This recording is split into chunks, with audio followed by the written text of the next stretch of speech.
basketball season's right around the corner. It's not just a joke for after your team gets smacked around in a game that you thought you should win. Made it, folks. It's actually right around the corner. It really is. I mean, Duke already had their Midnight Madness, but it's not midnight anymore. Yeah, the thing that should be Midnight Madness, I don't know. I like the pomp and circumstance of it. Me too. But ACC tip-off is tomorrow. ACC men's basketball tip-off starts tomorrow. We'll be live in Charlotte. Women's basketball started today, by Women's the way. basketball started today. So there's a buzz about ACC basketball. But also, I would say for the more casual fans amongst us, there is a bit of oh yeah, where'd we leave off? What were we talking about last time we saw you? Mm-hmm. And for some teams, NC State, it's like, oh, we were in the Final Four. Yeah. Some teams, Duke and UNC, it was like we were falling pretty, just short of where we hoped we would finish. Yeah, Duke Elite 8. Elite 8, but it's UNC Sweet 16. But it's Duke and UNC, and yeah. You know how that goes. Standards are different. So I thought I would set up, right, and you can feel free to, like I said, YouTube comments or tweet us with what you want to learn about the ACC and the teams that we cover.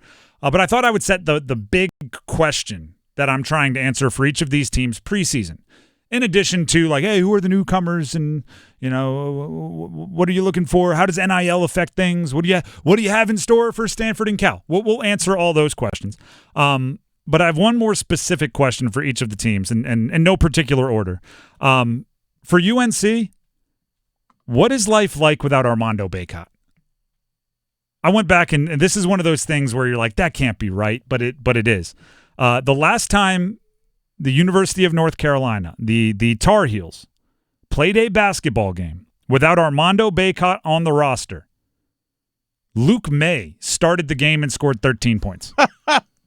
Wow, there's a connection for you. There's a generation of UNC, maybe freshmen right now, that think of Luke May as that tall guy that cheers on Drake May. Now he's also, if they know their history, I'm not.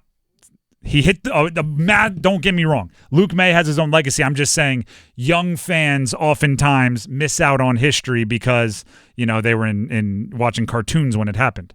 It reminds me of this is just to clear my name of disrespecting Luke May.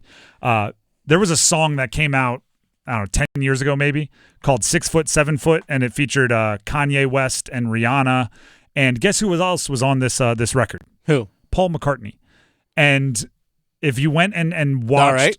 and if you went and read like the comments on like the SoundCloud and the YouTube and everything, there were a bunch of young people saying, wow, this Paul McCartney guy is lucky. Kanye just put him on the map.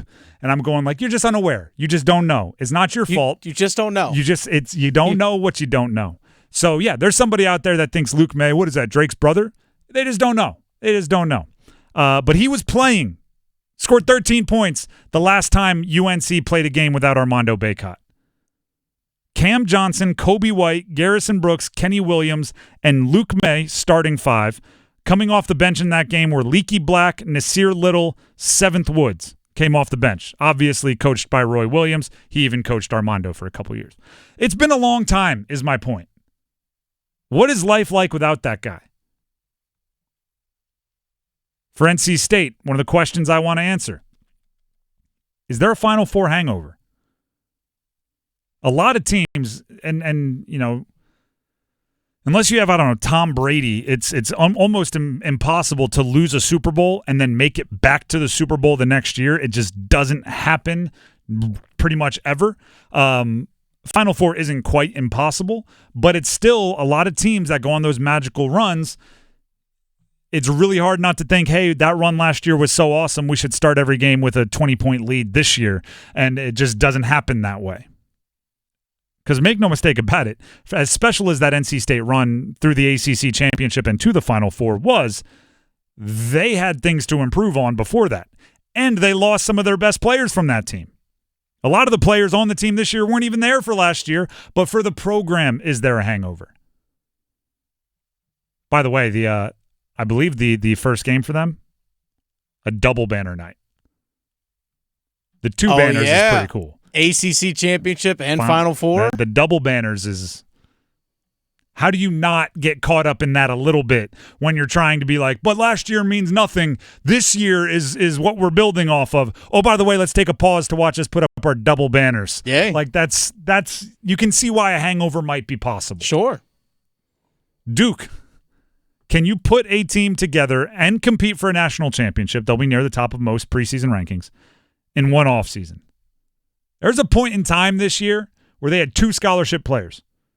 They had, 10 leave the program after last year, either through exhausting eligibility, transfer, going pro, first-round pick, second-round pick. All of these guys, they're now playing at Stanford. They're now playing, Missouri. They're all over the place. I went to who I think are going to be the scholarship main contributors for Duke this year. They have the 2 returning players. I think there's going to be 3 transfers, 4 freshmen at least. That's new. That's very new. And one of those returners, Caleb Foster, is just a sophomore. And was in and out of the lineup last year with an injury. Yeah. Can you put together a team in no time flat? And John Scheyer, by the way, also, still hunting for some, first Final Four and those things. He's got maybe a little bit of pressure on him. Did sign an extension before last season. Wake Forest, this is it's going to sound open-ended and generic and vague, but then I'm going to hone it in a little bit. What's going to be different this year? If you listened to us last year during basketball season, you know how I felt about Wake Forest because I couldn't help but say it every time I watched. They were Dr. Jekyll and Mr. Hyde. I would watch Wake Forest and I would go, wow, this team is could they win the ACC? Could they be the Cinderella? I'm going to love them matched up against some team from another conference in the ACC in the NCAA tournament. And then I'd watch them 2 days later and I'd go, this team's not going to win a game in the NIT. Then I'd watch them 3 games later and go, oh my gosh, this is the most complete team of the season. Then I'd watch them 2 days later and I'd go, they stink. And Hunter Salas, who's returning, an NBA potential prospect. Efton Reed, who's one of the more talented big guys. Cameron Hildreth, a nice guard. Parker Friedrichsen, the shooter. These guys are all coming back from that team. They were a big part of that lack of consistency. What this year makes you more consistent, or are we in for the same thing? Because I'll tell you right now, I'll raise my hand. I'm going to be the wait-and-see guy with Wake. Wake's going to play a great game in their non-conference schedule, and people are going to get excited. I'm going to go, I want to see them do it 3 times in a row. Even if they don't win every game, I want to see them look as good as they just looked in that big win 3 times in a row against good teams, because eventually you're going to have to get to a point where you can catch fire and win 3, 4, 5, 6, 7 games in a row if you really want to attack the the big and lofty goals that an ACC program should be attacking.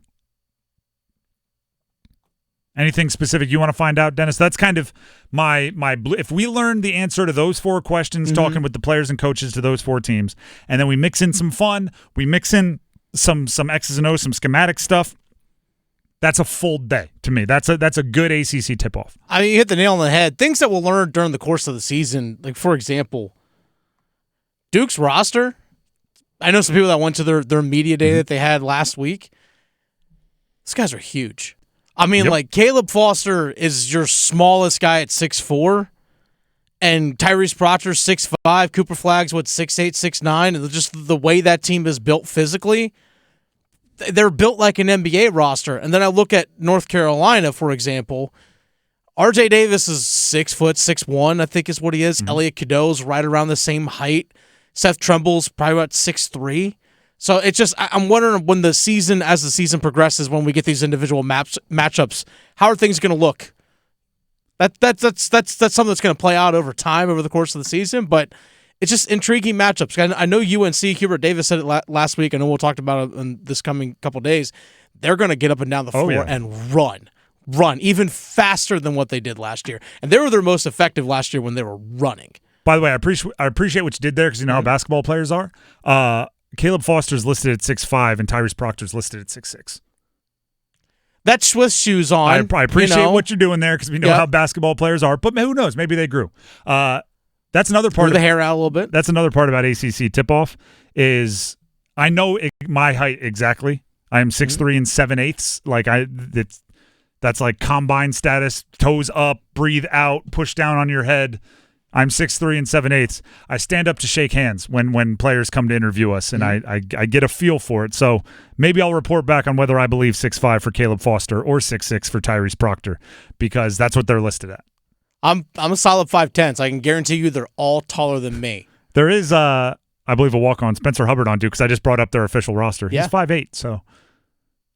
Well, we won't see him this week. I'm just saying, you wouldn't be the shortest in the team picture.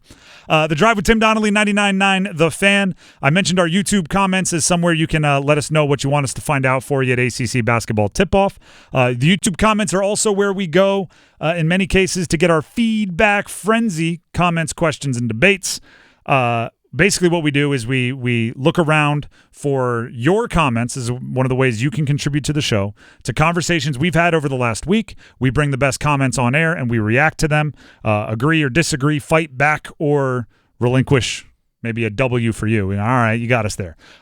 Dennis, what do you have for us? All right, Jason online yesterday in our conversation about NC State said the linebackers took a big hit and a step backwards this season as well. It shows badly. Talking about NC State's defense specifically. I hate to do this because we just got started and that was the first one.